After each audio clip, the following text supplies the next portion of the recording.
Oui, merci Eric. Donc, bonjour tout le monde. Donc, moi, je suis Marion Guinron-Balzi, déléguée générale de la Fédération Addiction.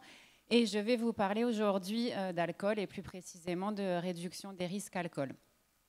Alors, dans l'imaginaire collectif, la réduction des risques est souvent associée aux produits illicites et à des méthodes de consommation précises comme l'injection, le sniff ou l'inhalation quand on parle par exemple du crack. Pourtant, on fait aussi de la réduction des risques pour des produits licites comme le tabac, l'alcool, mais aussi pour des comportements addictifs comme les jeux d'argent et de hasard.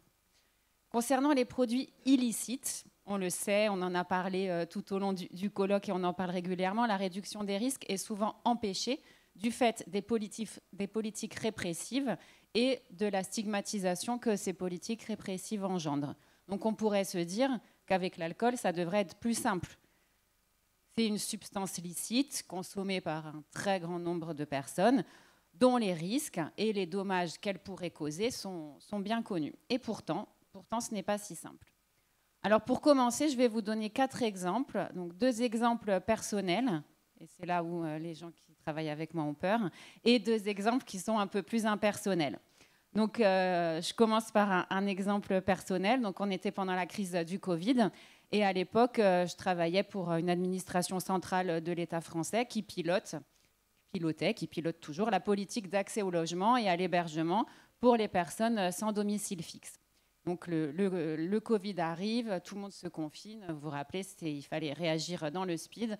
Donc on prend plein de mesures en urgence. Et là, on nous dit, au miracle, vous avez tous les moyens que vous voulez, faites-vous plaisir. Donc on se dit, notre rêve se réalise, ça fait des années qu'on se bat pour des politiques justes, pour les sans-abri, pour l'accès au logement, etc. Donc on propose 1 milliard d'actions, dont nos rêves les plus fous, hein, et on en a beaucoup qui sont acceptés. Et parmi les mesures acceptées, on a des chèques-services pour les personnes sans-abri, pour leur permettre de recourir aux biens nécessaires, aux fameux biens de première nécessité dont on parlait à l'époque.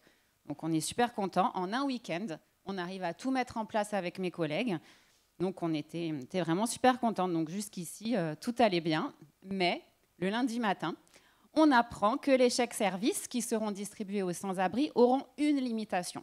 Et cette limitation, c'est qu'ils ne pourront pas acheter d'alcool avec ces chèques-services. Pourtant, l'alcool fait partie des biens de première nécessité pour l'ensemble de la population française.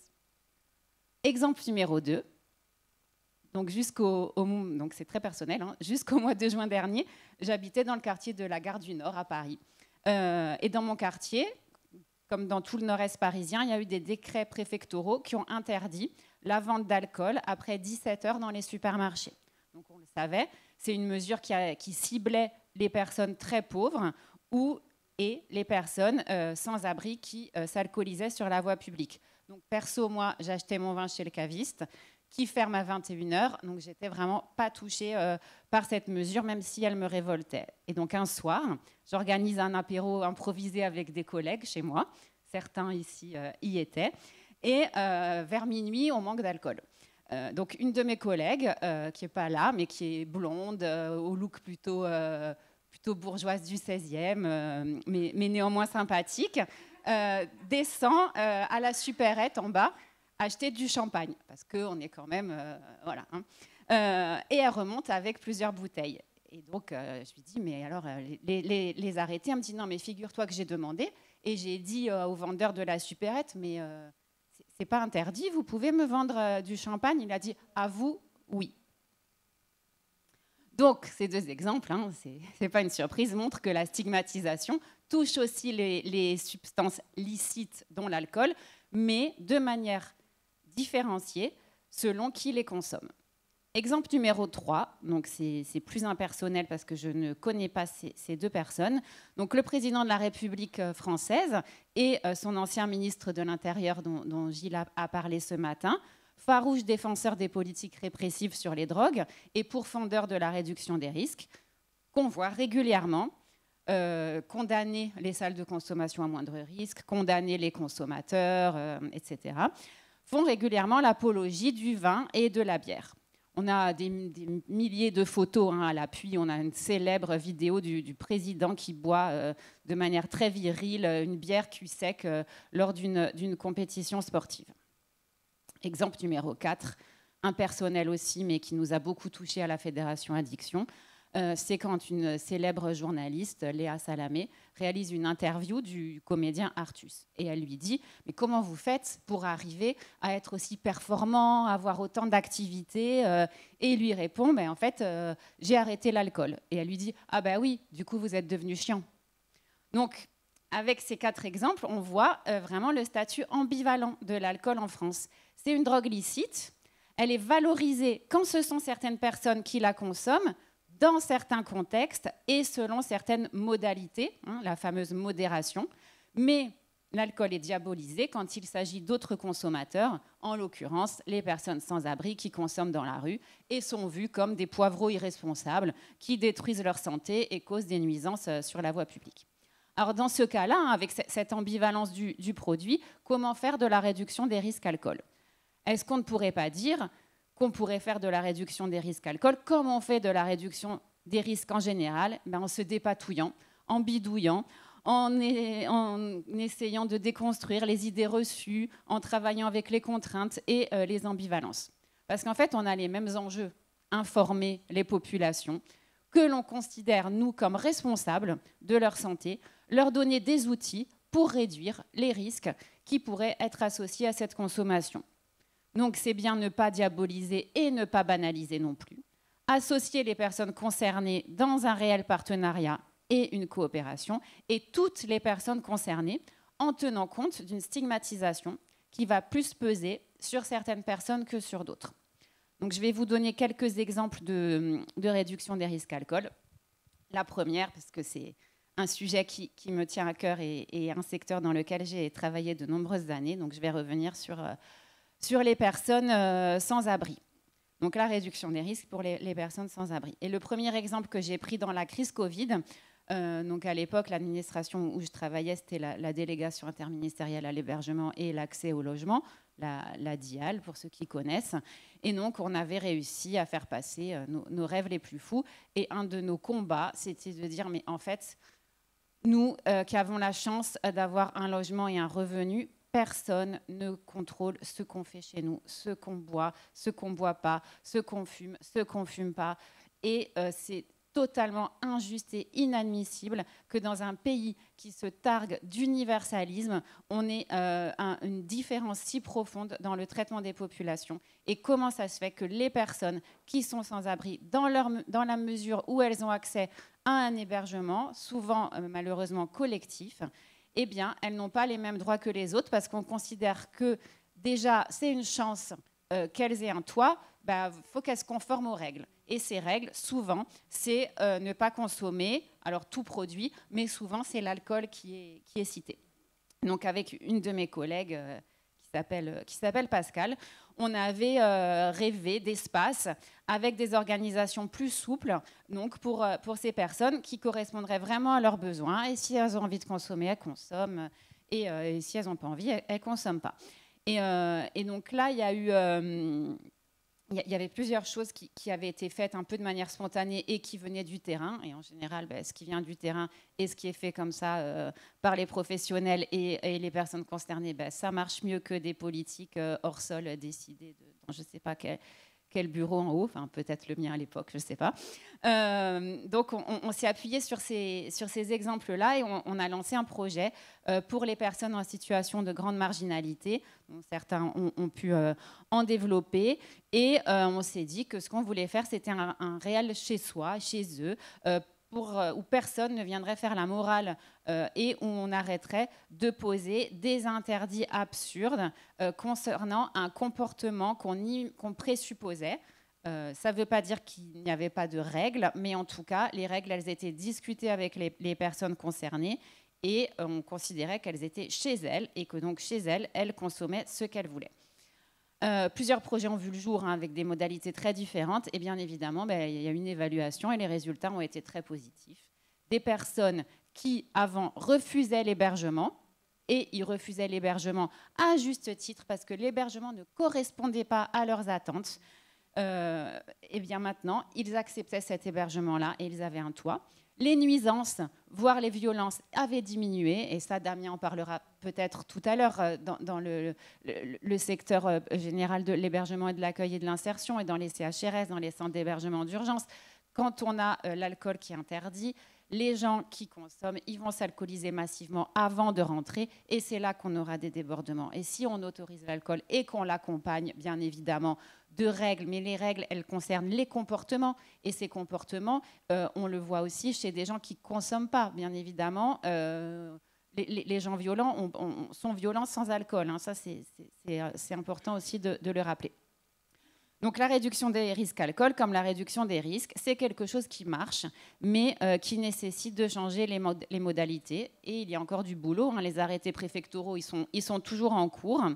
Et combien de personnes on entend, moi perso, c'est quasiment tous les jours, dire « Ah, moi, je ne donne pas d'argent aux personnes sans abri, hein, parce qu'elles vont s'acheter de l'alcool, alors je leur achète un sandwich et je leur donne le sandwich. » Donc, je ne juge pas, hein, cette attitude qui part d'un bon sentiment, mais qui révèle quand même, on en a parlé ce matin, d'une forme d'attitude paternaliste envers une population qui n'est pas jugée apte d'acheter ce qu'elle veut avec l'argent qu'elle a reçu. Et ce n'est pas parce qu'on donne de l'argent à quelqu'un qu'on a le contrôle sur ce qu'elle va faire après. Moi, personne, je le redis, et heureusement, peut-être que ça changera un jour et je ne l'espère pas, je me battrai si ça change, mais personne ne contrôle ce que je fais chez moi. C'est ma liberté. Et après, on peut contrôler si je vais taper quelqu'un dans la rue, bien évidemment, mais avec le nombre de gens qui m'énervent, et je ne les taperai pas, mais je pense que je n'aurai pas besoin d'alcool pour le faire. Autre exemple, on en a parlé ce matin, la réduction des risques alcool chez les jeunes. Alors, quand on parle de la question des jeunes, c'est toujours compliqué parce qu'on le sait, on a envie de protéger les jeunes. Quand on est parent, voilà, moi je le suis aussi, ça nous fait nous poser d'autres questions, en fait. Et on doit toujours naviguer, quand on est dans le secteur des addictions, de la prévention, de la réduction des risques, du soin. On navigue entre la prévention, la protection, les envies des jeunes, leur jeunesse aussi, des choses que nous, on a pu faire. Hein, voilà. Les angoisses légitimes des plus vieux, dont les parents. La réalité, le pragmatisme. Donc, c'est un équilibre qui n'est pas toujours très simple à trouver. Nous, à la Fédération Addiction, on a trouvé qu'en termes de réduction des risques alcool, il y avait une campagne qui avait été particulièrement réussie, qui revient là, qui est une campagne de Santé publique France et qui s'appelle « C'est la base ». Donc, c'est une campagne de réduction des risques, hein, à destination donc, de jeunes qui boivent déjà. Donc, ça n'a pas pour but d'empêcher une consommation, donc les jeunes boivent et on leur donne des conseils de réduction des risques, raccompagne ton pote qui a trop bu, bois de l'eau, etc. Enfin, tout ce qu'on connaît. Hein. Donc une vraie campagne de réduction des risques. Et pourtant, cette campagne a suscité de nombreuses critiques, et notamment, cette fois, celle qui disait que l'État incitait les jeunes à boire. Le même État dirigé par ce président qui a la descente facile apparemment, hein, si on en juge les photos, je ne vais pas le stigmatiser. Donc ce qu'on voit en fait, c'est ce qu'on a vu avec cette campagne, et c'est pour ça que nous on a beaucoup réagi, et qu'on sait aussi dire que l'État fait des choses bien, hein, à la Fédération Addiction, c'est qu'en fait c'était une méconnaissance de la réduction des risques de manière générale. C'est un reproche qu'on nous fait tout le temps, qui est celui d'inciter à la consommation, dans une approche un petit peu hygiéniste, hein, et irréaliste, qui consistera à imaginer ce fameux monde sans drogue, mais qui n'existe pas. Et là, voilà, on peut se dire, c'est l'alcool, mais c'est tout produit. Donc la différence licite-illicite, on peut la questionner. Un dernier exemple qui questionne aussi, hein, même en interne chez nous, est-ce que c'est de la réduction des risques, est-ce que ça ne l'est pas, et c'est pour ça que je l'ai pris. C'est celui du Dry January, donc ce mois de janvier, hein, où on essaye, avec succès ou pas, ça dépend. Et le succès ne veut rien dire dans ce mois-là, puisque finalement, ce qui compte, c'est de faire un test, donc de tester, de voir si on peut faire une pause dans sa consommation ou la réduire, et d'en mesurer les effets dans le cadre d'une campagne de promotion de la santé qui se fonde sur des messages positifs, sur une approche motivationnelle. Et pourtant, malgré le succès grandissant du dry, ben là aussi, les critiques pleuvent. Mais là, ce n'est pas les mêmes critiques, hein. Donc là, on n'est plus des foufous incitateurs qui voulons un monde peuplé de drogue et de drogués. Et là, on nous dit que cette fois, c'est nous un peu les hygiénistes, en fait. Et qu'on voudrait empêcher la consommation d'alcool. Et voilà, donc... pourtant, on peut se poser la question, est-ce que le dry, c'est de la réduction des risques ou pas?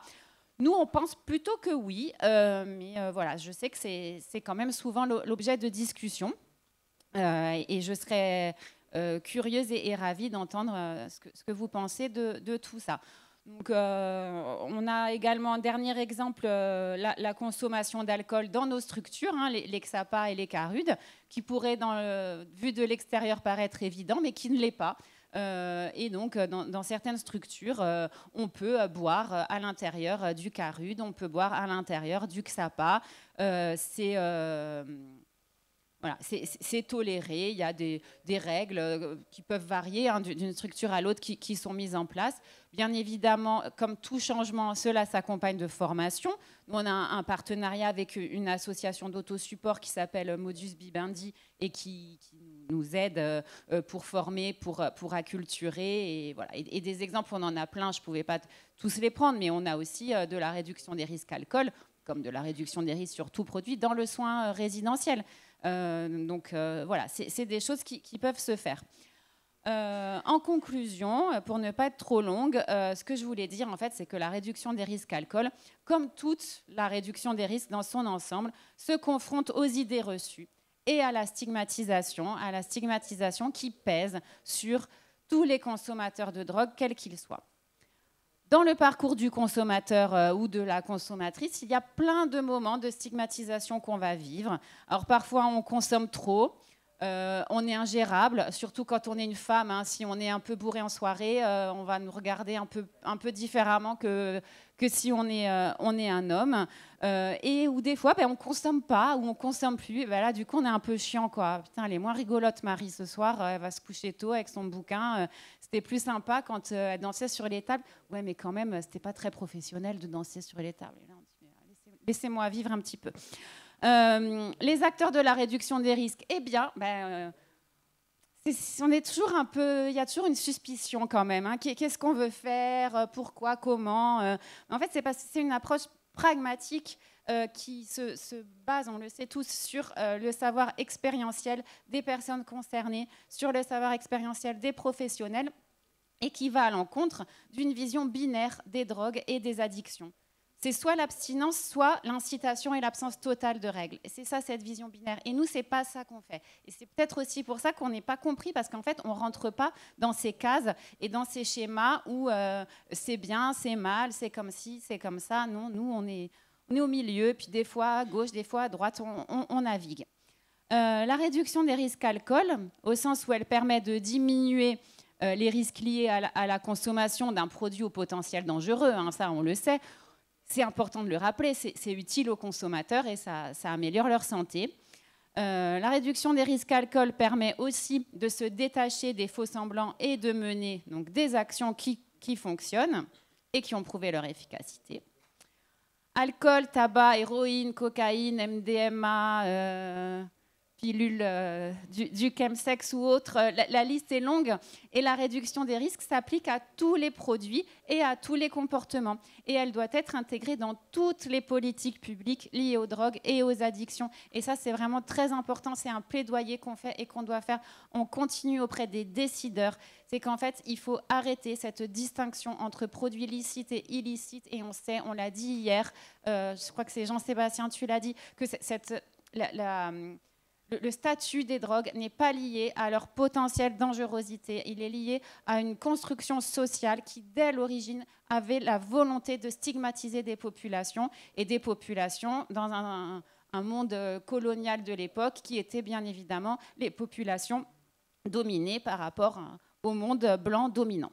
La posture de réduction des risques, qui est faite de non-jugement, d'écoute, d'échanges respectueux et de coopération avec les personnes concernées, est un levier, hein, voilà, on l'a dit, pour déconstruire les idées reçues, pour lutter contre les clichés, pour lutter contre la stigmatisation qui tue, hein, il faut le redire à chaque fois, et changer les politiques des drogues et des addictions.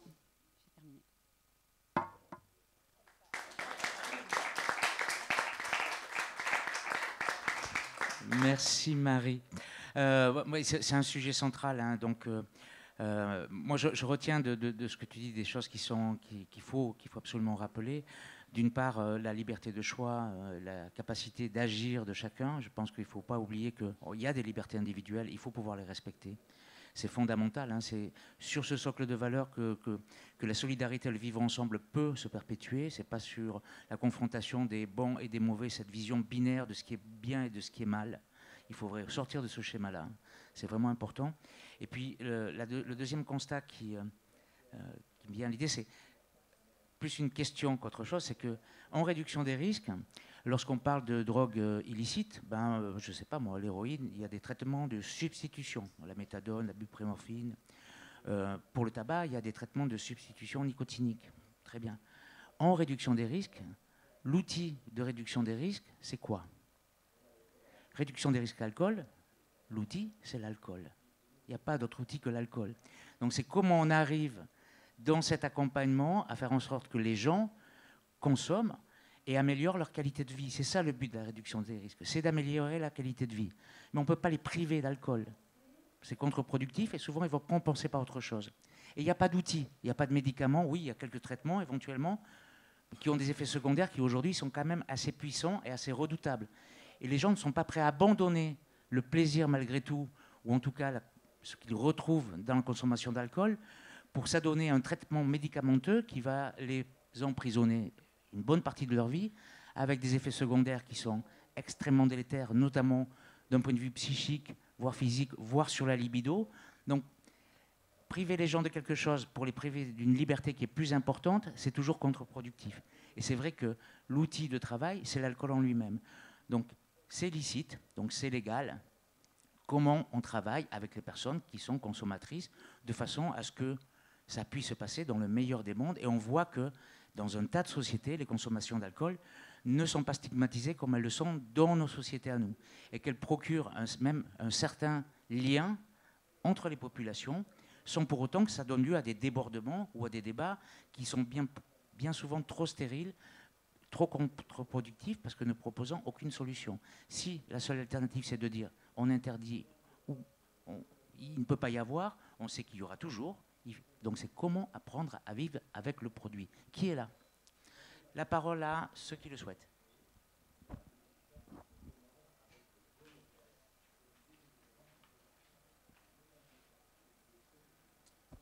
Oui, encore moi. Pour la réduction des risques, comment dire, je suis toujours préoccupé que les décideurs récupèrent la réduction des risques. Ils aiment beaucoup faire ça, dire, comme j'ai entendu hier, la meilleure réduction des risques, c'est d'empêcher l'accès aux produits, mais c'est dénaturer la réduction des risques. C'est pour ça que je pense que quand on parle d'accompagnement et d'améliorer la qualité de vie, il faut faire attention parce que pour moi, ça reste de la promotion de la santé, qui est très compatible avec la réduction des risques. Mais pour moi, la réduction des risques pour l'alcool peut s'appliquer par des stratégies qui n'ont pas besoin de copier celles pour les drogues illégales. Je préfère, en passant, illégal, je le dis sans critique, parce qu'illicite, ça a une connotation immorale. En tout cas, faites ce que vous voulez. Donc, le contrôle de qualité, il est déjà là, mais il y a quand même des stratégies qui existent. Il y a même des écrits là-dessus.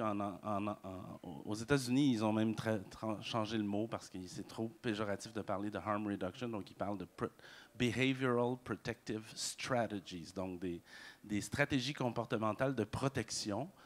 Pour l'alcool, il y a des échelles qui mesurent ça, et notamment c'est d'espacer les consommations, boire de l'eau entre les consommations, ne pas, il ne faut pas être dans le mode impératif, mais éviter les mélanges, notamment avec d'autres dépresseurs. Il y a quand même, je veux dire, il y a quand même des stratégies de réduction des risques qui peuvent être appliquées à l'alcool. Et en terminant, je veux juste renvoyer la balle à Marie, qui hier a dit qu'elle était Jean-Sébastien Fallu-Fil. Ben moi, je suis Marie Ungun Rombaldi-Fil. Merci Jean-Sébastien. Juste une chose qui me paraît importante, qui a été déjà soulevée hier, je crois, c'est la sémantique, c'est la puissance des mots qu'on utilise et ce à quoi ils nous renvoient. D'emblée, un mot nous renvoie à une représentation, un enfermement dans une logique qui bien souvent est la nôtre et n'est que la nôtre. Et on le voit bien par exemple avec l'évolution. Au départ, la MILT, c'était la mission interministérielle de lutte contre les drogues. Les drogues. C'est devenu la mission interministérielle de lutte contre les drogues et les conduites addictives. Et on voit comment les choses évoluent malgré tout et la puissance que peuvent avoir les mots, les terminologies qu'on emploie, parce que chacun de nous va l'interpréter d'une manière très différente, très personnelle. Et je pense qu'on a tout intérêt, en tout cas aujourd'hui, à adopter un langage commun, ce qu'on s'efforce à faire. Et tout ça pour dire que, pour revenir, je te redonne le micro, Marie, l'équipe de la POPAM a suivi la formation en réduction des risques alcool. Et on voit tout ce que ça suscite aussi comme frein, même au sein des professionnels, pour dire est-ce qu'on est prêt, est-ce que c'est le moment, est-ce qu'on a une adhésion collective parce qu'on ne peut le faire qu'ensemble, est-ce que ça repose que sur quelques salariés. Donc c'est un vaste débat parce que du coup, je la fais simple, je la fais court. Admettons qu'on fasse la réduction des risques en allant au bout de la logique, ça veut dire qu'on rejoint le débat de ce matin, on peut avoir des espaces de consommation, mais en aucune manière on peut être perçu ou vu comme étant un bar, on est un établissement de soins.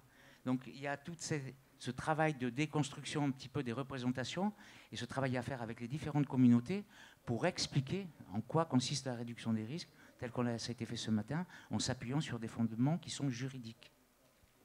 Oui, tout à fait. Et je te rejoins, Jean-Sébastien, sur les termes licites et illicites. Et c'est vrai qu'on emploie beaucoup en France, et tu as raison qu'ils sont connotés. Et sur les espaces de consommation, tout à fait, avec plusieurs cas rudes et certains que ça pas, mais plutôt des cas rudes qui ont créé des espaces de consommation. Et d'ailleurs, moi, il y a un exemple, alors qui est pour le coup une salle de consommation à moindre risque, que j'avais beaucoup aimé. Et là, je vais demander à Sacha et Benjamin, je ne sais plus laquelle c'était, si c'est celle de Bruxelles, de Lausanne, où il y a ouais, voilà. Et donc, c'est la salle de consommation à moindre risque de Lausanne, où il y a un espace de consommation supervisé d'injection, un espace de consommation supervisé d'inhalation, un espace de sniff et un espace de consommation, alors qu'ils n'appellent pas supervisé, mais un bar, en fait, la terrasse, je crois que ça s'appelle. Ben, je ne sais plus si c'est Bruxelles ou Lausanne. Non, ce n'est pas Bruxelles, parce que j'étais avec toi, c'est Lausanne. C'est Lausanne, ouais. Et en fait, c'est un endroit où les gens peuvent venir consommer de l'alcool en sécurité et avec la possibilité de rencontrer des professionnels, etc. Donc, tout ce qu'on connaît sur la finalité aussi des espaces de consommation, qui est en finalité numéro 1, de consommer de manière sécurisée, mais toutes les finalités, ou en tout cas les résultats, les effets de ces espaces qui sont aussi de rencontrer ses pairs, de rencontrer des professionnels, et puis de pouvoir avoir accès à un panel aussi de soins, si on le souhaite, associés. Le micro. Qui souhaite interroger Ouais, moi, il me semble que par rapport à toutes ces démarches de RDR, c'est absolument important qu'on accueille davantage l'entourage. Parce que s'il y a stigmatisation, c'est certainement aussi de l'autostigmatisation. Il y a aussi de l'incompréhension, le sentiment d'impuissance, de culpabilité de l'entourage, qu'on ne prend pas suffisamment en compte, en tout cas d'après moi. C'est-à-dire qu'en fait, très souvent, l'entourage est peu accueilli, peu accompagné, et pour autant, il pèse beaucoup dans le parcours de rétablissement.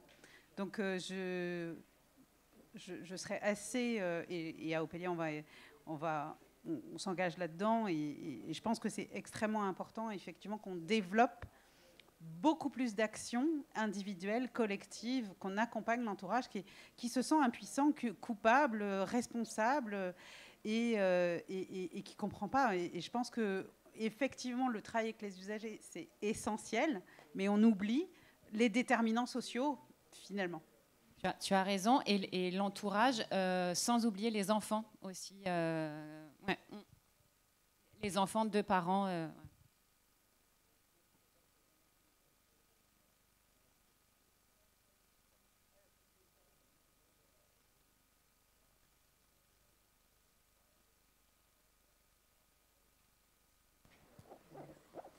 Donc, bel bonjour et merci pour cette présentation et merci d'avoir fait un petit clin d'œil à cette période coloniale où nos populations effectivement étaient réquisitionnées pour produire ce que vous savez. En Martinique, effectivement, comme je disais à votre collègue, il y a quelques années, il y a des personnes qui reçoivent pas mal de subventions et même qui sont aussi fonctionnaires, en tout cas, pour lutter contre les addictions, et qui nous disaient, en Martinique, il n'y a pas de surconsommation d'alcool. Quand on sait que la Martinique, c'est le premier consommateur mondial de champagne. D'accord? Non seulement il produit du rhum d'excellente qualité, mais il consomme. Et donc, du coup, j'ai demandé à cette chère docteur si l'alcool qui était acheté, c'était pour nettoyer les meubles ou faire autre chose. Donc, quand on est en face de professionnels, d'accord, qui sont dans le déni, c'est comment faire sans se mettre en danger. Il y a 10 ans, quand j'ai créé les associations et que j'ai commencé à m'engager, on m'a dit, attention, tu te mets en danger. Lutter, travailler en tout cas à la réduction des risques, c'est se mettre à dos les grandes puissances économiques, donc de l'alcool, des trafics aussi. Et quand on vit en Martinique, eh bien, on vit avec, on est une cible, on est un contrat, mais ça ne m'empêche pas d'avancer. Et concernant la légalité et la réglementation des affichages aussi. Donc, je travaille, donc j'ai commencé à faire du sitting ou de lobbying chez les hommes et les femmes politiques en disant, vous êtes responsables de ce qui est affiché sur vos territoires. Donc, on sait bien l'impact des images et de la publicité sur nos comportements. Donc, vous voulez effectivement aider à la réduction des risques, prenez possession de ce qui est diffusé sur vos espaces. Donc, pendant un temps, effectivement, ils avaient réussi à limiter les publicités pour l'alcool, même si on écrivait gentiment à consommer sans modération. C'est pas vrai. Oui, mais c'est vraiment un vrai lapsus. Donc, ils se foutent vraiment de nous. Hein? Donc, c'est ça, quoi. C'est ça la puissance. Et effectivement, les gens consomment sans modération. Parce qu'il faut savoir qu'en Martinique, on a plusieurs espaces de fêtes, de liesse, le carnaval, le tour des yoles, et ça y va, on consomme. Et chaque soir et chaque week-end, on consomme. Et les mêmes, eh bien, ils vont au travail très proprement, sans problème, parce que, comme vous avez dit tout à l'heure, hein, ce n'est pas que les petites gens qui sont concernés par ça. Et moi, je suis vraiment très contente d'être là avec vous et de me réconcilier un peu avec ma famille. Et avant de vous redonner la parole, depuis 2 jours là, que je participe aux ateliers sur les addictions, j'ai vraiment une très grande pensée pour mon frère Rodolphe, hein, qui a 51 ans. Et il avait 17 ans quand on m'avait demandé de venir le récupérer près de la poubelle parce qu'il était complètement alcoolisé. Et moi, j'avais dit non, c'est pas possible, c'est pas lui, il est à l'école. Donc, ça peut pas être lui, il est à l'école. On me dit, quand même, on connaît ton frère, si c'est lui, il va. Effectivement, je suis allée, c'était bien mon frère. À 51 ans, malgré tous les dispositifs qui existent en Martinique et malgré la puissance, en tout cas, la puissance, en tout cas, des actions que l'État, en tout cas, met à disposition, je ne sais pas comment dire ça, eh ben, il est toujours dans le même état, d'accord? Et quand vous avez parlé, Corinne, de la famille, merci. D'accord? Merci. Je suis la 7e d'une famille de 10 enfants. J'ai 5 frères, mais sur les 5 frères, c'est eux qui le mettent dehors. Moi, tout le temps, je dois aller le rechercher pour le ramener à la maison. Donc, ma mère, elle vit seule, elle a 77 ans, dans un F6, et pourtant, on le met d'ailleurs. Ils préfèrent le voir dormir d'ailleurs. Donc, il y a ce travail, effectivement, d'information et de réparation et de réconciliation des familles. Et moi, j'essaie de leur dire, ce dont il souffre, mon frère, cet alcoolisme-là, fais comme si c'était un cancer. Si c'était quelqu'un qui avait un cancer, tu ne l'aurais pas mis à la porte. Donc, c'est ça aussi, et je pense que c'est important de s'adresser aux familles sans les culpabiliser. Et moi, pour parler rapidement aussi parce qu'on est une famille de dépendants, hein, je ne suis pas du tout à l'abri de ça. Et moi, plus j'ai travaillé sur mes propres dépendances, et plus j'ai pu protéger aussi mes propres filles et leur apprendre, en tout cas indirectement, une consommation libre, adaptée, et avec des informations pour qu'elles ne se mettent pas en danger. Donc, vous avez parlé de chemsex tout à l'heure, là, mon pâté connaître, je ne connaissais pas. J'avais toujours entendu parler du GHB, c'est ça. Donc, en Martinique, on ne parle que de ça. Mais le chemsex, je ne connaissais pas. En tout cas, merci beaucoup de nous aider à protéger nos enfants, nos familles, et puis à rendre nos îles toujours agréables et à nous redonner du plaisir. C'est vraiment une notion qui me manque, le plaisir. Sans alcool, on n'a pas beaucoup de plaisir.